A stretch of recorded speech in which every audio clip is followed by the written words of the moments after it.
Looks like you're not going to see me, ladies and gentlemen, today. Can you tell us where you're joining us from? I'm actually, today I'm joining you from Dubai. Okay. It's currently 1 a.m. in the morning. This is the time that I'm so active. Thanks to Adi and my brother Ian that they made me come today and meet all these wonderful audience. My name is Ossama, and most of the people call me Oz. And Ian has been one of the most influential people to my life and to a lot of learnings in my life as well, even to the way that I introduce myself. I'm a medical doctor by training and a human health activist by necessity. And I'm quoting Ian actually because that's his statement. I actually serve as the CEO of the Human Health Education and Research Foundation. We are a charity registered in UK. And by the end of this 10 minutes, I hope that I will spread pessimism across everybody in the room, despite I'm a very much optimistic person in life. The reality is I'm not the most expert to come and speak about the planet and nature because I know too little to be dangerous. However, I'm going to tell you today about a story of an organization. The age of this organization is 3.7 billion years, and I think there is around 1 to 6 billion kind of employees working in this organization. And I'm sure all of you knows that in order for an organization to be sustainable for such a long period of time, this means that there is a system.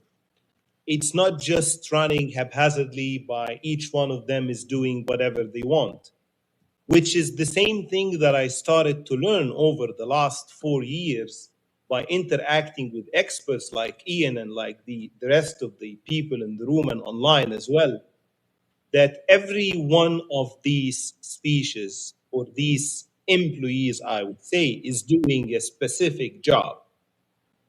And each one of these jobs are really essential for the life and the sustainability in this organization. From that perspective, I want to introduce you to this organization. It's called Planet Earth. The reality that one employee among all these 1 to 6 billion species, I would say, is messing up everything, which is actually human beings. Now, from our perspective as a foundation, as an organization that is trying to change the future, we have a very simple and clear vision, which is a world where every human being has equitable access to health, education, and a clean environment. And we connected the three pillars because we understood clearly that we cannot have a well-being, a proper life, if we don't have a clean environment, if we don't have the proper biodiversity, if we don't protect our nature, along with education and health, which is something that I wish one day that they combine them together and they become one, I would say, entity that we look at. Now, as we looked at what's going on Earth and what's going on over the last, I would say, couple of centuries, we're killing more people when it comes to the health industry than any other thing. If you look at the numbers, 74% of the global deaths is due to non-communicable diseases, which is telling everybody that the service that we do is rather than healthcare is a sick care industry. I actually name it James Bond hospitals. We do have license to kill. But this will take us back to the definition of health. If you just Google it, you will realize that the definition of health that humanity is using in 2024 was developed in 1948. This is reflecting to us that we are still not evolving.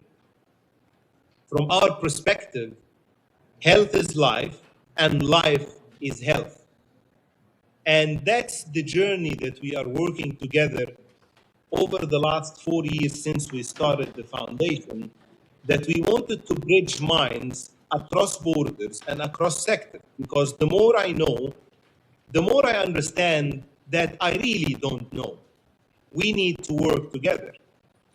That's the chance that we are having as human beings today, to understand that learning from what Ian is saying, or Julie had said, or David wrote as well, it's the essence behind turning the silos into much more harmony, that we can learn from each other and we can work on some kind of projects that could really bring the different sectors across borders to solve the problems. Where we are today, humanity have reached to a breaking point. The way I look at it, it's a tunnel, and I cannot see the light from the other side. Unless we understand that the way together is the only way, and together we can, and we start listening to each other in a different manner, in a different way, and we put a new definition for being rich. Because one of the main problems I am personally facing over the last 4 years, that everybody is having an agenda. Everybody wants to be rich. And the reality, the world needs more rich people, but with a different definition. With the definition that you would become rich when you have something that money cannot buy.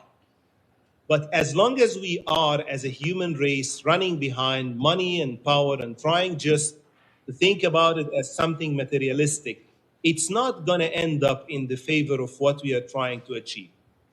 Taking you back to where we are talking about Congo, Congo is one of the closest places to my heart. We're talking about a country that has almost 90 million people.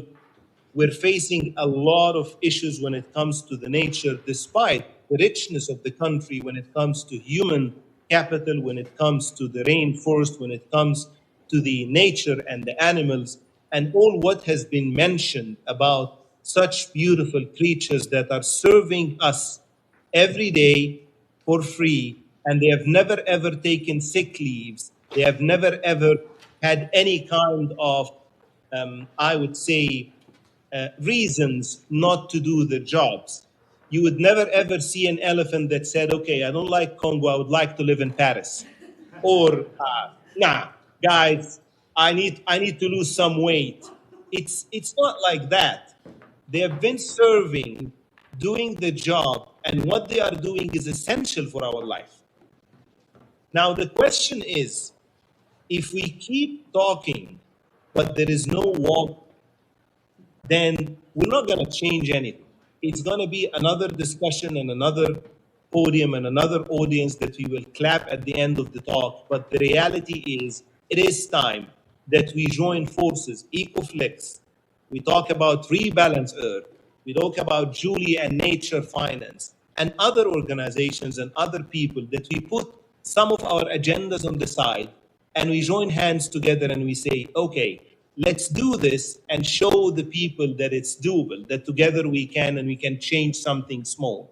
And we take one step ahead, one step at a time, we'll be able to change something.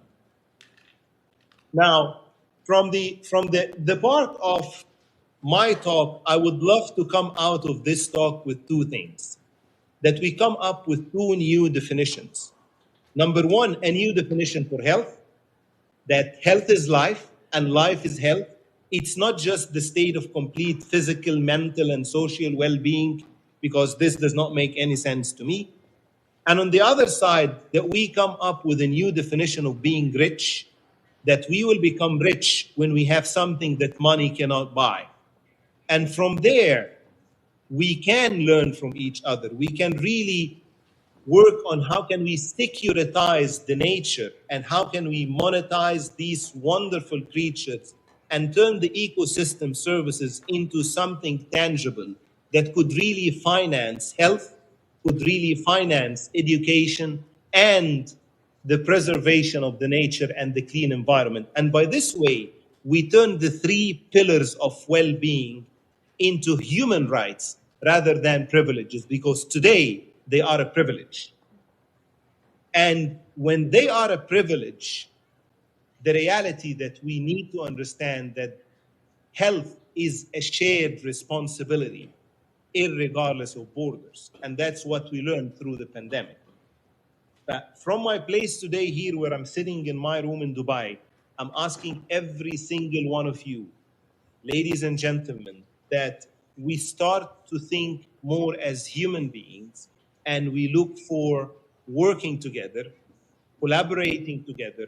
The success would be complemented when we all reach a common goal of advancing the human and planetary well-being. Thank you very much, and I appreciate the time given to me.